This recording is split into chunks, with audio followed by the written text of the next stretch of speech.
नमस्कार, दिल्ली न्यूज में आपका बहुत बहुत स्वागत है। चलिए देखते हैं आज की 25 फटाफट काम की और महत्वपूर्ण बड़ी खबरों को।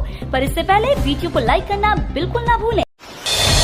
केजरीवाल का बड़ा ऐलान, अकेले चुनाव लड़ेगी आप कांग्रेस संग गठबंधन नहीं। दिल्ली में अगले साल विधानसभा चुनाव होने, राजनीतिक दल अभी से चुनाव की तैयारियों में लग गई है। इस बीच सियासी गलियारे से बड़ी खबर सामने आ रही है। आम आदमी पार्टी के संयोजक अरविंद केजरीवाल ने दिल्ली में अकेले चुनाव लड़ने का ऐलान किया है। उन्होंने कांग्रेस के साथ गठबंधन की संभावना को भी खारिज किया है। केजरीवाल ने अपने एक्स हैंडल पर ANI के पोस्ट को रीट्वीट किया है। दिल्ली में ऑटो चालकों पर आम आदमी पार्टी और भारतीय जनता पार्टी दोनों मेहरबान।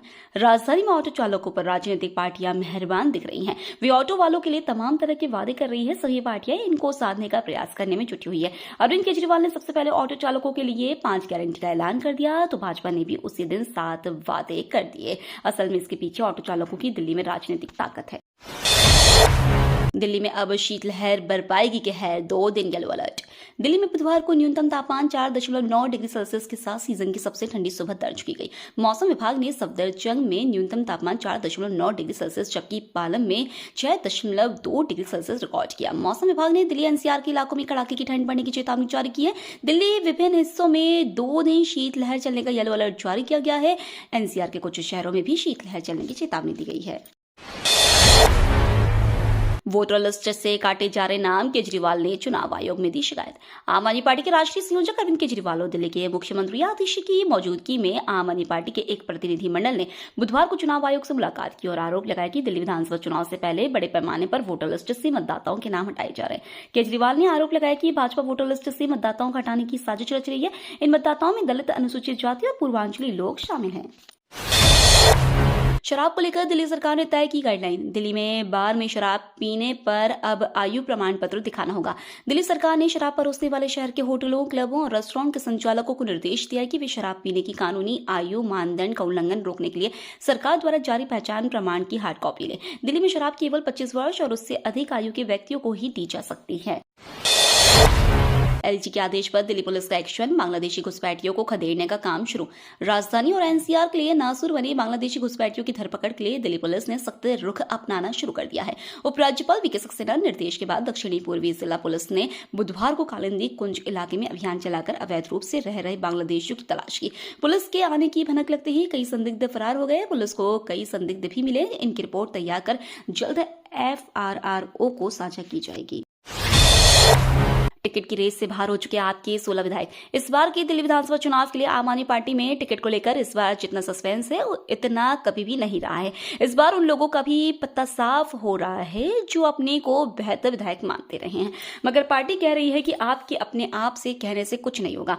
जब जनता कहेगी तभी इसे माना जाएगा। ऐसे में इन विधायकों की हालत खराब है जिनके अभी टिकट की घोषणा नहीं की गई है। सूत्रों की माने तो जिन सीटों पर अभी फैसला नहीं हुआ है उनमें से अधिकतर सीटों पर अब 2-2 लोग ही आमने सामने हैं। कांग्रेस का जगदीप धनखड़ पर हमला, कहा राज्यसभा में व्यवधान का कारण खुद सभापति। कांग्रेस और विपक्षी गठबंधन इंडिया ने राज्यसभा सभापति और उपराष्ट्रपति जगदीप धनखड़ पर हमला बोला। कांग्रेस अध्यक्ष मल्लिकार्जुन खड़गे ने धनखड़ के खिलाफ अविश्वास प्रस्ताव लाने की वजह बताई। उन्होंने कहा कि राज्यसभा में नियमों से ज्यादा राजनीति हो रही है। सभापति पक्षपातपूर्ण व्यवहार करते हैं। राज्यसभा में व्यवधान का कारण खुद सभापति है। खड़गे ने कहा कि सदन में राज्यसभा अध्यक्ष के आचरण ने देश की गरिमा को नुकसान पहुंचाया है। दिल्ली में 5 नई सुरंगों से 40 किलोमीटर दौड़ेगी मेट्रो, जमीन के नीचे होंगे 27 station. Delhi metro rail corporation अपने चौथे चरण के विस्तार में 40 किलोमीटर से ज्यादा अंडरग्राउंड कॉरिडोर बनाएगा। इसे 5 अलग अलग गलियारों में विकसित किया जाएगा। यह चौथे चरण के कुल लाइनों का लगभग 50% है। इस चरण में कुल 27 भूमिगत मेट्रो स्टेशनों का निर्माण किया जाए। TMRC के एक वरिष्ठ अधिकारी के अनुसार दिल्ली मेट्रो रेल कॉर्पोरेशन अपने चौथे चरण के विस्तार के हिस्से के रूप में 40.109 किलोमीटर से अधिक नए भूमिगत गलियारा बनाएगा। कैलाश गहलोत ने 7 साल पुराना वीडियो शेयर कर अरविंद केजरीवाल को घेरा। दिल्ली विधानसभा चुनाव का नजदीक आते ही भाजपा ने आम आदमी पार्टी और अरविंद केजरीवाल पर अपने सियासी वाह प्रहार और तेज कर दिए। आप छोड़ भाजपा में गए कैलाश गहलोत ने अब आपके मुखिया और दिल्ली के पूर्व CM अरविंद केजरीवाल का 7 साल एक पुराना वीडियो शेयर कर उन्हें घेरा है। भाजपा नेता कैलाश गहलोत ने अपने सोशल मीडिया प्लेटफॉर्म एक्स पर केजरीवाल का वीडियो शेयर कर कैप्शन में लिखा, जब से MCD में आम आदमी पार्टी आई है दिल्ली की हालत बद से बदतर हो गई है। Delhi Waqf board money laundering मामले में 2 आरोपियों को जमानत। सुप्रीम कोर्ट ने Delhi Waqf board money laundering case से जुड़े मामले में गिरफ्तार 2 आरोपियों को बुधवार को जमानत दे दी। ये दोनों आरोपी लंबे समय से जेल में हैं और फिलहाल पर मुकदमा शुरू होने की कोई संभावना नहीं है। इन्हीं 2 बातों को ध्यान में रखते हुए अदालत ने दोनों को जमानत दे दी। लालू की टिप्पणी पर थम नहीं रहा विवाद, अब एनडीए की महिलाओं ने मोर्चा खोला। नीतीश कुमार की महिला संवाद यात्रा पर राजद अध्यक्ष लालू प्रसाद की टिप्पणी से उत्पन्न विवाद कम नहीं हो रहा है। लालू ने कहा था कि मुख्यमंत्री नीतीश कुमार आंख सेकने के लिए यात्रा पर जा रहे हैं। एनडीए ने इसे मुद्दा बनाया है, जबकि कांग्रेस ने कहा है कि राजनीति में इस तरह की टिप्पणी उचित नहीं है। बुधवार को कई महिला नेताओं ने आपत्तिजनक टिप्पणी के लिए लालू से माफी मांगने की मांग की है। बुधवार को प्रदेश जदयू महिला प्रकोष्ठ की ओर से राजधानी में प्रतिरोध मार्च का आयोजन किया गया। दिल्ली आए फडणवीस, शिंदे, अजीत मांग रहे जो विभाग, उन पर भी बीजेपी की नजर। सूत्रों के अनुसार बीजेपी इस बार भारी मांग वाले विभागों से समझौता करने के मूड में नहीं है। बीजेपी की नजर एकनाथ शिंदे के शहरी विकास विभाग और अजीत पवार के वित्त विभाग पर भी है। इसके बदले में बीजेपी शिंदे को राजस्व और लोक निर्माण विभाग, जबकि अजीत पवार को बिजली या सिंचाई विभाग देने की पेशकश कर सकती है। हार्दिक पांड्या ने गेंदबाजी में ढाया क्या है, शमी की टीम का टूर्नामेंट में खत्म कर दिया सफर।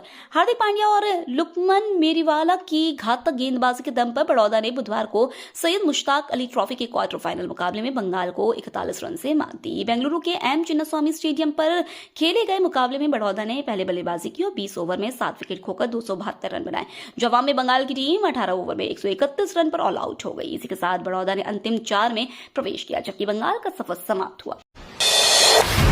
स्मृति मंधाना का शतक गया बेकार, भारत नहीं बचा पाया अपनी लाज। पर्थ में खेले गए आखिरी वनडे मैच में ऑस्ट्रेलिया ने भारत को 83 रन से हराकर सीरीज में व्हाइट वॉश किया। भारतीय टीम 45.1 ओवर में 215 रन बनाकर सिमट गई। मंधाना ने शतकीय पारी खेली, लेकिन वह टीम को जीत नहीं दिला सकी। एशली गार्डनर ने 5 विकेट चटकाए। आखिरी वनडे मैच में भारतीय टीम के वापसी की उम्मीद थी। कप्तान हरमनप्रीत कौर ने टॉस जीतकर पहले गेंदबाजी करने का फैसला किया। 78 के स्कोर पर 4 विकेट चटकाकर भारतीय टीम अपनी लाज बचाने की ओर बढ़ रही थी। तभी एनाबेल सदरलैंड और एशली गार्डनर टीम के रास्ते में आ गई। दोनों के बीच 5वें विकेट के लिए 107 गेंद पर 96 रन की साझेदारी की। केंद्रीय मंत्री बोले 2035 तक भारत के पास होगा अपना स्पेस स्टेशन। अंतरिक्ष के क्षेत्र में भारत लगातार नए अध्याय लिख रहा है। भारत को कई अंतरिक्ष के मिशन में सफलता हाथ लगी है।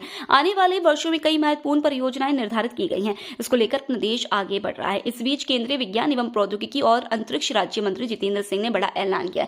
केंद्रीय मंत्री ने दिल्ली में आयोजित एक प्रेस वार्ता के दौरान कहा कि भारत 2035 तक अपना अंतरिक्ष स्टेशन स्थापित कर लेगा। वहीं 2040 तक चंद्रमा पर एक भारतीय अंतरिक्ष यात्री को उतारने के महत्वाकांक्षी लक्ष्य पर काम चल रहा है। दिल्ली विधानसभा चुनाव में अवध ओझा को चुनौती देंगे सचदेवा। आम आदमी पार्टी ने विधानसभा चुनाव के लिए 70 में से 31 प्रत्याशियों की घोषणा कर दी है। इससे भाजपा पर भी अपने प्रत्याशियों के नाम घोषित करने का दबाव बन रहा है। माना जा रहा है कि पार्टी नेतृत्व इस बार प्रदेश अध्यक्ष वीरेंद्र सचदेवा सहित अन्य बड़े नेताओं को चुनाव मैदान में उतारने की तैयारी कर रहा है। यही कारण है कि प्रदेश पदाधिकारी से लेकर कई पूर्व सांसद टिकट की दौड़ में बताए जा रहे हैं। पसंद की सीट पर उन्होंने अपनी सक्रियता भी बढ़ा दी है। सचदेवा पटपड़गंज विधानसभा क्षेत्र से चुनाव मैदान में उतर सकते हैं। इजराइल ने सीरिया पर की 480 एयर स्ट्राइक। सीरिया में असद शासन के पतन के बाद इजराइल ने बड़ा एक्शन शुरू कर दिया। इजराइल ने पूरे सीरिया में सैन्य ठिकानों पर हवाई हमला किया है। 50 वर्षों में पहली बार असैन्यकृत बफर जोन में और उसके बाद जमीनी सैनिकों को तैनात किया गया। इजरायली सेना ने बताया कि पिछले 2 दिनों में उसने सीरिया में लगभग 480 हमले किए हैं। इससे सीरिया के रणनीतिक हथियार भंडार को नुकसान पहुंचा। बिहार पर फिर मेहरबान हुई मोदी सरकार। नई घोषणा से गरीब तबकों को होगा फायदा। बिहार को केंद्र सरकार चालू वित्त वर्ष में 5,50,000 और प्रधानमंत्री ग्रामीण आवास देगी। इस संबंध में बिहार के ग्रामीण विकास मंत्री श्रवण कुमार ने केंद्रीय मंत्री शिवराज सिंह चौहान को लोकसभा स्थित कार्यालय कक्ष में मांग पत्र सौंपा। श्रवण के अनुरोध पर तत्काल पहल करते हुए केंद्रीय मंत्री ने बिहार 5,05,000 अतिरिक्त लक्ष्य देने का भरोसा दिया है। ऐसे में चालू वित्त वर्ष यानी 2024-25 में कुल 7,93,000 प्रधानमंत्री ग्रामीण आवास मिलने का रास्ता साफ हो गया है। गाजियाबाद में वकीलों की हड़ताल पर हाईकोर्ट की 2 टूक। इलाहाबाद हाईकोर्ट ने गाजियाबाद में वकीलों की हड़ताल पर सख्त रुख अपनाते हुए 2 टूक कहा है कि न्यायिक कार्रवाई को नहीं रोका जा सकता। हाईकोर्ट ने कहा कि वकालत एक सम्मानजनक और नोबल प्रोफेशन है। कोई भी वकील न्यायिक अधिकारी को न्यायिक कार्रवाई करने और किसी वादकारी को न्याय पाने के लिए अदालत आने से रोक नहीं सकता है। इसके साथ ही हाईकोर्ट ने उम्मीद जताई है कि गाजियाबाद के वकील भी किसी वादकारी को अदालत आने से नहीं रोकेंगे।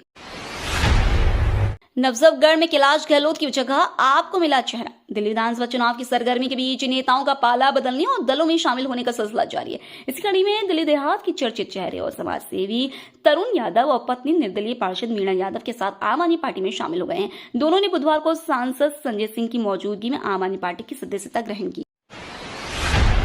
दिल्ली में दाखिल होने के साथ यमुना और जहरीली खतरनाक स्तर पर पहुंचा पोल्यूशन।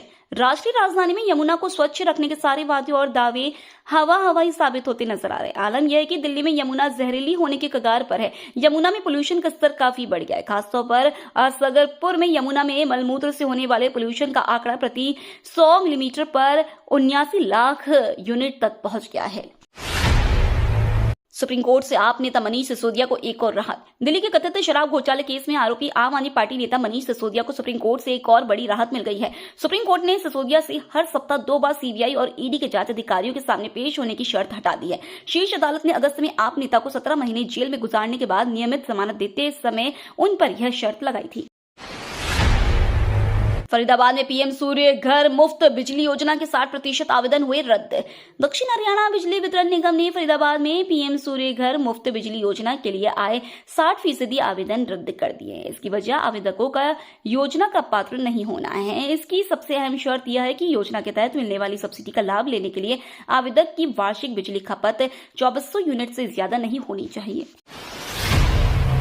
दिल्ली के दर्जन से ज्यादा इलाकों में नहीं आएगा सप्लाई का पानी। दिल्ली में पानी की सप्लाई को लेकर बड़ा अपडेट सामने आया है। दिल्ली जल बोर्ड ने पानी की सप्लाई को लेकर अपडेट देते हुए बताया है कि आज दक्षिणी दिल्ली में पानी की सप्लाई बाधित रहेगी। इस दौरान सुबह में लोगों को पानी की सप्लाई की सुविधा नहीं मिल पाएगी। दिल्ली जल बोर्ड ने बताया कि यह असुविधा लोगों को मेंटेनेंस के चलते होगी। ये तो थी आज की बड़ी खबरें। रोजाना ऐसी ही सबसे पहले अपडेट पाने के लिए चैनल को सब्सक्राइब करना बिल्कुल न भूलें। धन्यवाद।